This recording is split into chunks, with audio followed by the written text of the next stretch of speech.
Welcome back, everybody. This is Discussing Comics. I'm Kyle. I'm Clarence. And we are going to be talking about a character that is currently starring in the X-Men's television program, per se, The Gifted, currently airing now on Fox. And that character would be Clarice Ferguson, also known as Blink. Now, you said Blink was in Days of Future Past. Yes.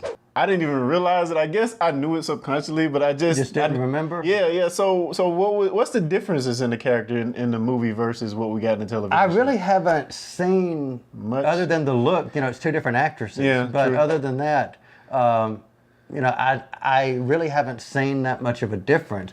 Albeit I have not watched Days of Future Past in quite a while. So and I really wasn't focused on Blink then. Yeah.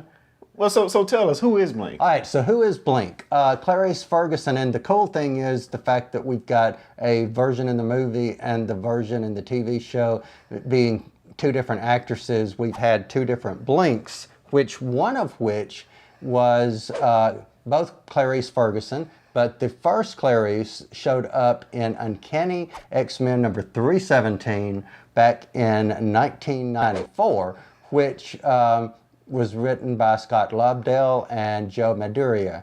She only lasted about a couple of issues, though, and then she got killed. Wow. Yeah. So they didn't have her in there for the long game. No. And I remember when she first appeared, was thinking, dang, this character's boring. Yeah, that was what I was going to ask you. I was going to say, was there anything compelling about her in the first No, she few could issues? teleport. She couldn't control her powers when she first showed up, and she could basically kind of teleport things, but she would teleport half a couch or half a person, or which that's a good Easter egg for The Gifted. They kind of showed that in the first episode. So which is kind of cool. Yeah. So a couple of years later, they re-envisioned during the Age of Apocalypse storyline, and they just took a character that was obscure, that had been killed, and said, well, what if this happened and we've got the Age of Apocalypse? Well, this character might not have died, which was Blink. Yeah. What they didn't expect, however, was that the revised version of Blink worked. And really? People just fell in love with it. So what was so compelling about the revised version versus the other the original? one wasn't a whiny little kid. The other one was literally kind of like badass. Okay. That's a good way to reboot stuff. Yeah. Total different look. She was more mature. I mean, she was older. She was more mature. Most notably, the first Blink, like I said, didn't have control of her powers. This Blink basically kept these daggers that she could energize and throw them at somebody, and then if it hit them, they teleported, or that thing teleported away. So she had more of an offensive type of power. That's freaking cool. So she was so popular that in, I think it was 2001, they created a book called The Exiles, which was different versions of X-Men from different realities. So if you had 5 people, one reality might have been a female Wolverine, the other one was Blink, the other one was, and they changed throughout as they went across realities. That's cool. So she was the leader of the team pretty much.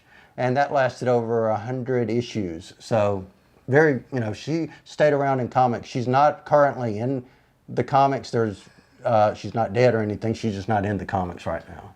Cool. So we get to the television show. In The Gifted, I really liked that. In the second episode, it was kind of her episode. Though she was pretty much incapacitated the whole time.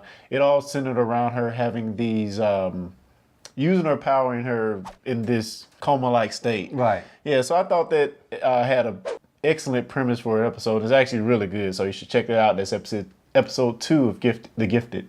I like the way that the actress that's playing her is. The one in the movie looked a little bit more made up, meaning you saw the tattoos a little bit more, or the birthmarks a little bit more. This one is more subtle, which I just kind of think is a little bit more realistic. Yeah, and it works for the television show. Yeah, it does. It works for the television show. And, I find her interested in the television show, and I find her interesting as a character, so I hope she works. Yeah. What do you think? Yeah, I just can't wait to see more. Well, what we want to know is, what do you think? So let us know in the comments. Tell us what you like or dislike about Clarice. Tell us if you like the very first version of Clarice that I didn't like. I don't mind being proved wrong. What do you think? Don't you like proving me wrong? Yeah, all the time. All the time. Yeah. Cool. So anything else? That's it, man. All right. Well, check us out next time.